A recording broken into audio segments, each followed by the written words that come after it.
What is emotional regulation?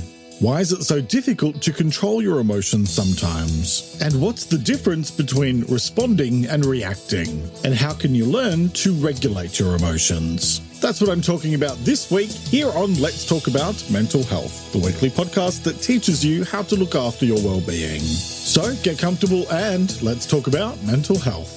Hello and welcome to episode 198, and thanks so much for joining me as I talk about emotional regulation and mental health. I'm Jeremy Godwin and I share practical tips you can apply immediately based on quality research and my own personal experience following a breakdown in late 2011 that changed my life.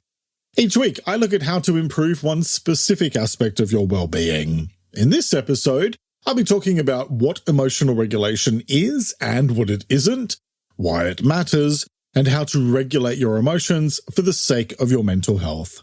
So, let's talk about emotional regulation. In 1991, the musical enigma Mariah Carey declared, "You've got me feeling emotions deeper than I've ever dreamed of."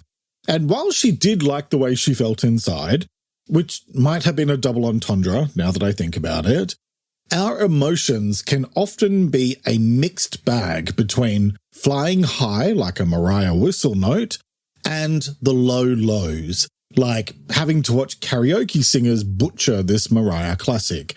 And here's a random fun fact. Emotions was written by Mariah and the two guys from C+C Music Factory, David Cole and Robert Clivillés. So a handy bit of trivia you'll probably never use in your entire life. Emotions can be a wonderful, messy, painful, and exhausting part of life, and often all of those things at the same time. Love will make us do crazy things. Fear will stop us from doing things, even if they're things we should be doing. And anger will often have us doing and saying things we probably shouldn't be doing or saying, or at least not without a lot more thought and consideration before doing them. But as chaotic, grimy, and sticky as emotions can be sometimes, they're the thing that adds spice and flavour to life, and they make things genuinely interesting.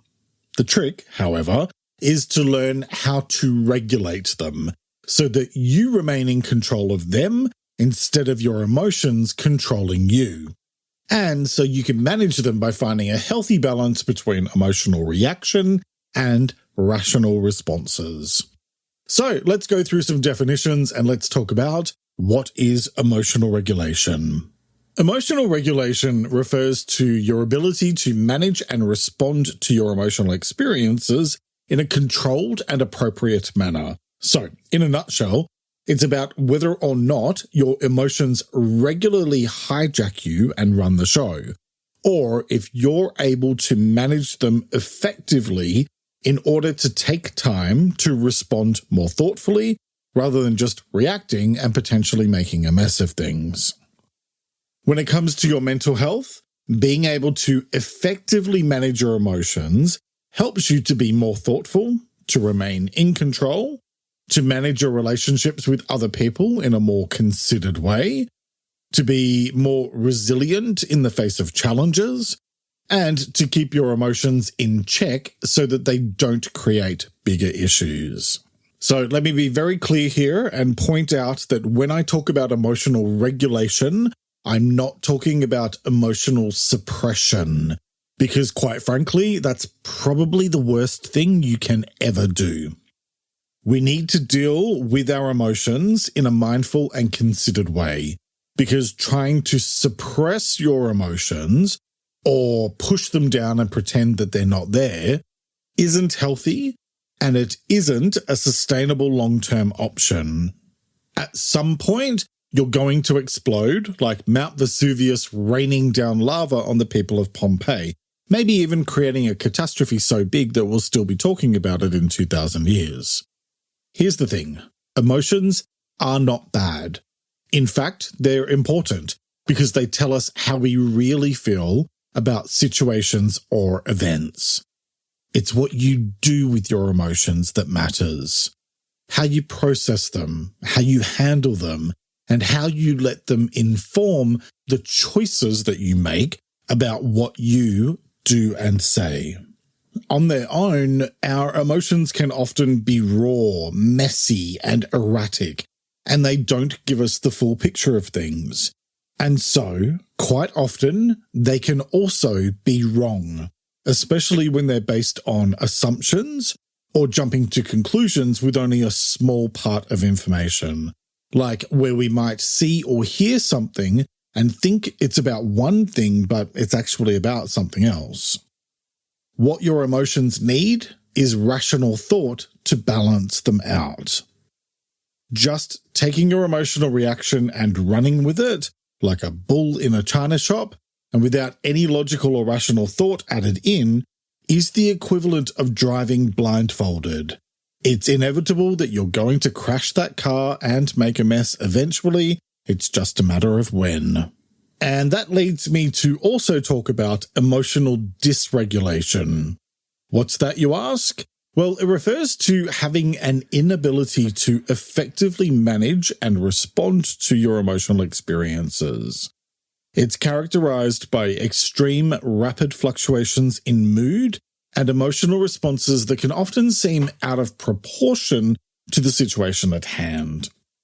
People with emotional dysregulation often have a hard time calming themselves down once they become upset, and they might struggle to understand or explain their reactions, which can lead to difficulties in personal relationships, work settings, and other areas of life. It's commonly associated with several mental health conditions, including borderline personality disorder, bipolar disorder, and post-traumatic stress disorder, among others.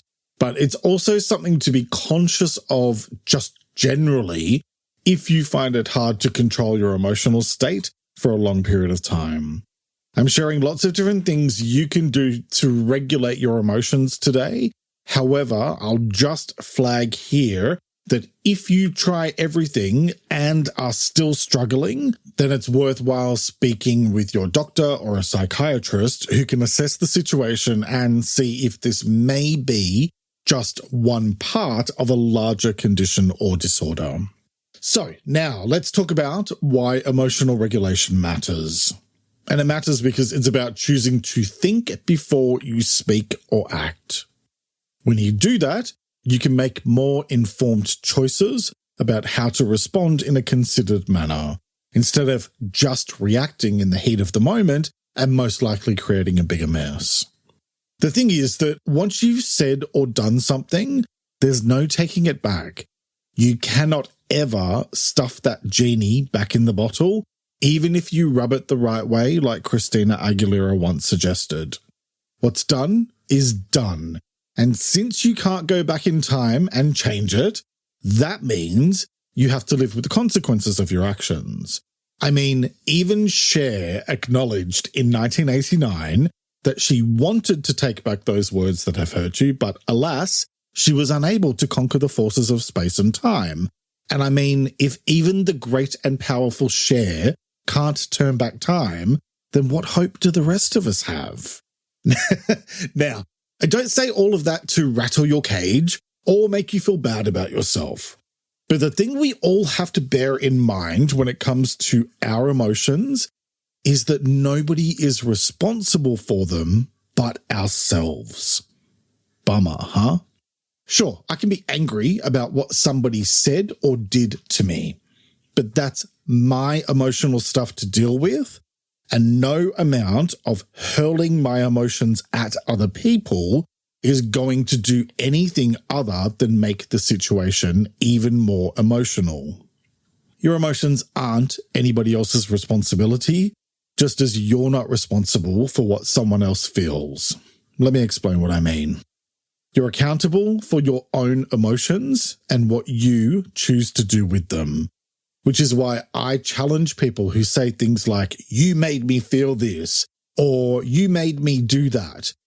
No, I may have contributed to your general emotional state, but you're the one who chooses what to do with your emotions and how to either just react to them or respond in a more thoughtful way.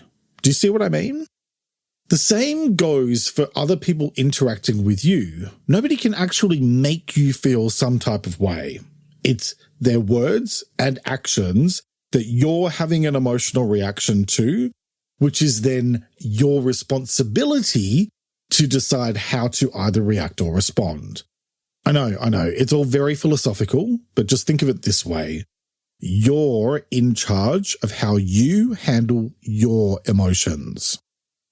While others can influence how you feel, it's up to you to decide how to react or respond thoughtfully to those feelings. It's like, honestly, at some point, you have to just step back and work through your emotions so you can figure out how to deal with them and how to resolve whatever the issue is that you're dealing with. Because, just in case you didn't already know, your emotions are not going away until you deal with them, but you knew that.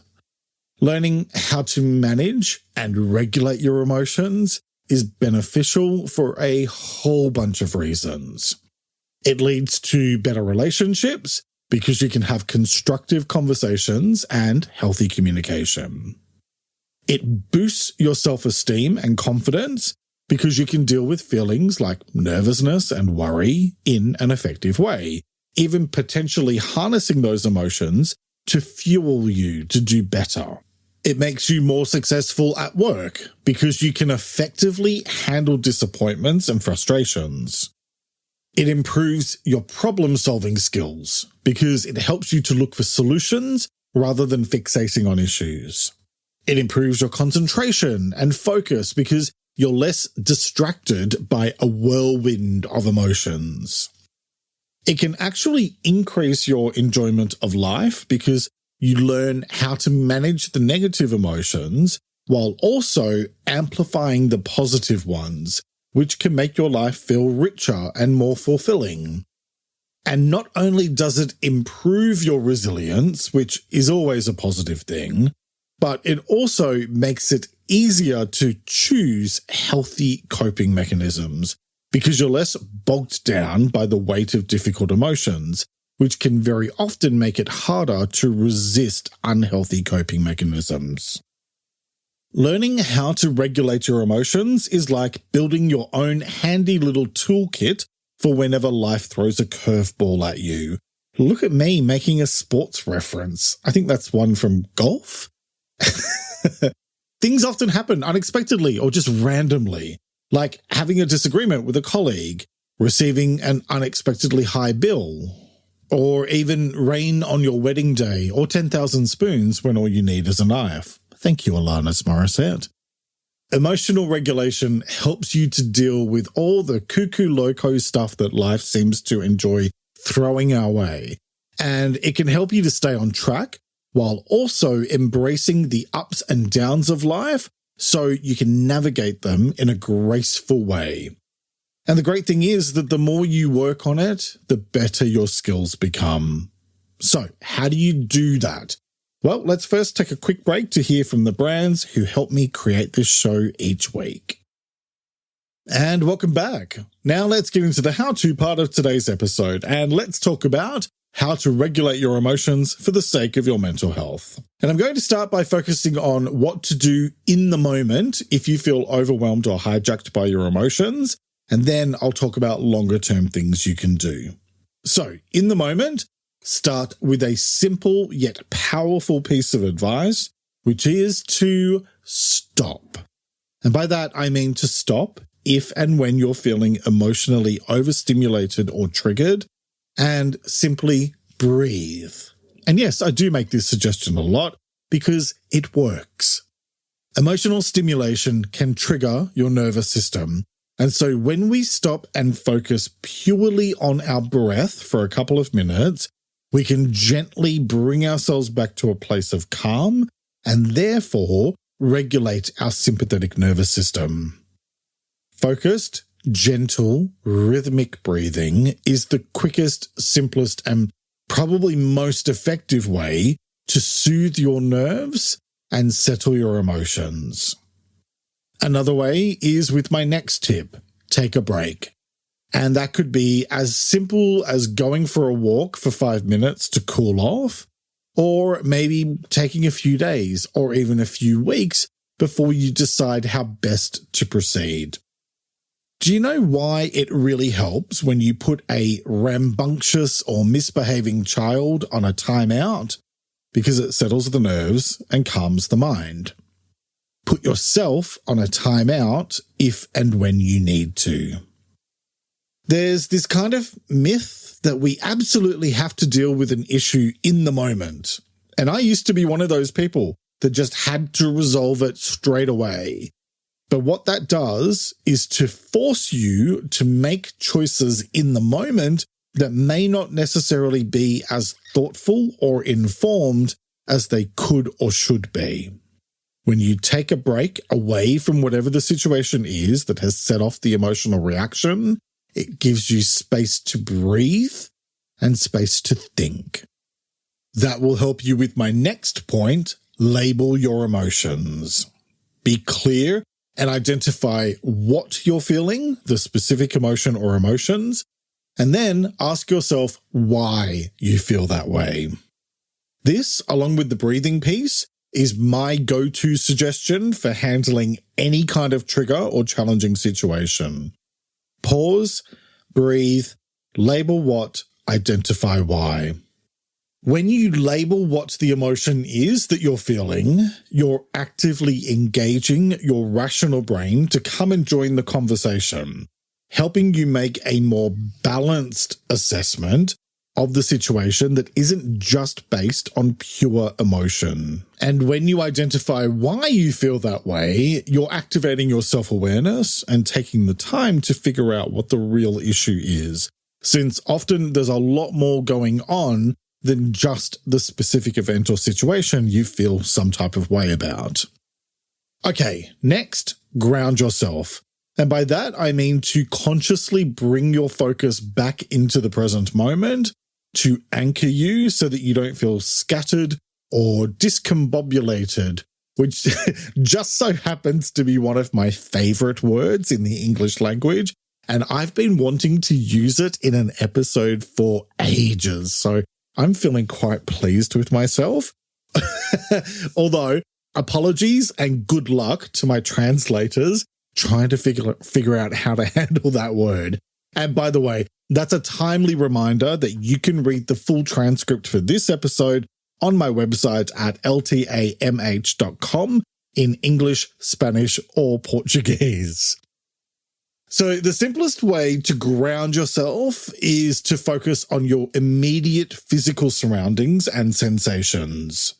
Try using the 5, 4, 3, 2, 1 method, where you identify 5 things you can see, 4 you can touch, 3 you can hear, 2 you can smell, and 1 you can taste. Okay, next, distract yourself. Do something to divert your attention away from the emotion or whatever is going on to set off your emotions. You could listen to music, draw, read, do a puzzle, anything to shift your focus. Counting or reciting is really helpful too. Try counting backwards from 100 in blocks of 7, or recite the lyrics to a song. I find Michael Jackson's 1982 classic Wanna Be Starting Something helpful, because then I can distract myself by repeating Mama say, Mama sa, Mama kusa over and over again, maybe with the odd hee-hee thrown in for good measure to keep it authentic.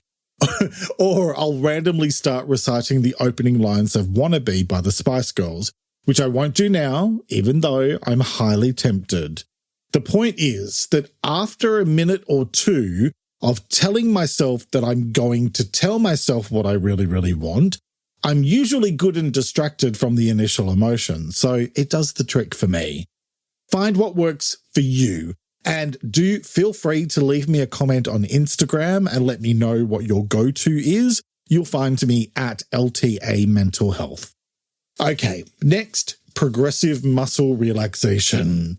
And I thought I'd better be a professional and pop a more formal sounding technique in here, in amongst all the random pop culture references. This is a simple technique that involves tensing and then relaxing each muscle group in the body one by one, which helps to calm your mind. Starting from your toes, tense the muscles for a few seconds and then release. Work your way up one by one through your legs, abdomen, chest, hands, arms, shoulders, neck, and face. If you're still not calm after that, repeat. Okay, next, put things into perspective. Most of the stuff we think is of critical importance today isn't going to matter in a week, let alone in a year. So look at the big picture, which was a topic I covered in episode 186 not too long ago. If you don't believe me, try to think about things that happened last year or the year before and see just how many of them still matter today. What's that? Very few of them still matter? I mean, I don't like to say I told you so, but that doesn't mean I'm not going to say it. When emotions are high, everything seems important. But if you just give it a little time and space, you can look at things more objectively and rationally. Okay, next, talk to someone. If you're struggling in the moment, talk to a friend or family member so you can get things off your chest. I find it helps to let them know up front whether I'm looking for a sympathetic ear or for advice. Okay, now let's talk about longer-term things you can and should do to build your ability to regulate your emotions, starting with address underlying challenges. So, remember how earlier I encouraged you to identify what you're feeling and why? Well, it's the why that's of particular interest when you're thinking about the bigger picture, because that's where you can take a step back and start to pick up on themes and patterns that potentially need more attention to address them. So if you often find yourself hijacked by your emotions at work, then clearly something needs to be done to address the issue or issues at work. For example, if a particular colleague regularly drives you up the wall, then something needs to change. And since you can only control yourself and what you choose to do and say, that means the change begins and ends with you and the choices that you make. A great way to begin to see patterns over a period of time is to do my next point, journal. And I know that not everyone feels comfortable with journaling, and so if that's you, then just jot down a few sentences at the end of each day about things that worked well and things that didn't work so well, either in your phone or in a notebook. I have a simple daily self-reflection tool available to buy for the price of just 2 coffees. Actually, probably more like 1 coffee if you live in a big city. And it's linked in the episode description. It will help you to focus daily on the things that improve your mental health and to also build up a bigger picture view of challenges and opportunities over time. Plus, you'll be supporting my work by purchasing it. So, hooray and thank you. Okay, next, know your triggers and manage them. We all have particular things that can set us off. Mine is overtaking someone who was doing 20 under the speed limit, and then as I'm overtaking, they magically accelerate well over the speed limit. Drives me mental, and it happens a lot in our area. I know that it triggers me, so I'm trying something different by laughing about the stupidity of it instead of letting it make my blood boil, and it's working, although I still want to yell at them for being an idiot. When you know what your triggers are, you can be prepared for them and have things in place for how to manage them. And I explained how to do that in episode 91 about triggers. Next, set boundaries, which basically just means to know your limits, know what you will and won't accept, and then stick to it. I've talked about boundaries quite a few times in my videos, plus I did an episode on it, episode 53, so I'll keep it brief, other than to say you're in control of who has access to you, as well as what that access looks and feels like. So take back control if and when you need to. Next, build your self-awareness. Take time to understand your emotions and how you tend to view the world. You may even find it helpful to set a reminder for several times throughout the day to check in with yourself and acknowledge what you're feeling and why, which can help you become more familiar with identifying your emotional state. Next, avoid alcohol or drugs, because substances like these lower your inhibitions, making it harder for you to regulate your emotions, and more likely you'll say or do something you'll regret the next day. And if you're interested in learning about the damage that alcohol does to your mental health, check out episode 191. Okay, next, get support. And by that, I mean support in the form of therapy or counseling if you struggle with regulating your emotions. Look, there are lots of things that you can and should do to manage your mental health and your behavior, but don't try to be a superhero and do it all on your own if you really can't. There's no shame in asking for help. I myself see a therapist once every 2 weeks, and it really helps me work through issues before they become problems. And you can also find tips on how to regulate your emotions at work in my latest video. It's out now on YouTube and Spotify, and it's linked in the episode description. Because when it comes to emotional regulation and mental health, what it all boils down to is this. When it comes to your emotions, it's important to make like a 1980s TV show and ask, who's the boss? If the answer isn't you, then you've got some work to do. Your emotions can either control you or you can control them. Only one of those options will lead to healthy outcomes, and it isn't letting your emotions run the show. Emotions help us to understand how we feel about things, but they need to be balanced with rational thought so that we can make informed decisions in our lives. The choice is yours, as it is with all things related to your well-being. So what choice will you make today? Each week, I like to finish up by sharing a quote about the week's topic, and I encourage you to take a few moments to really reflect on it and consider what it means to you. This week's quote is by an unknown author, and it is, "Don't make a permanent decision based on your temporary emotion."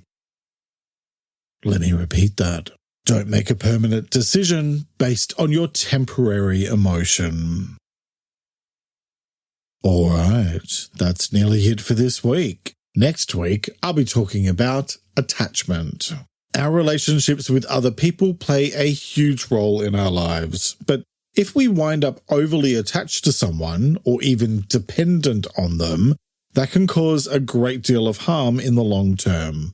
Like all things, it's about finding a balance, and that's what I'll be exploring next time.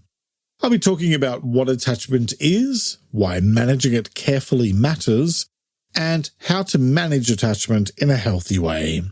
I hope you'll join me for that episode, which will be released on Sunday, the 1st of October, 2023.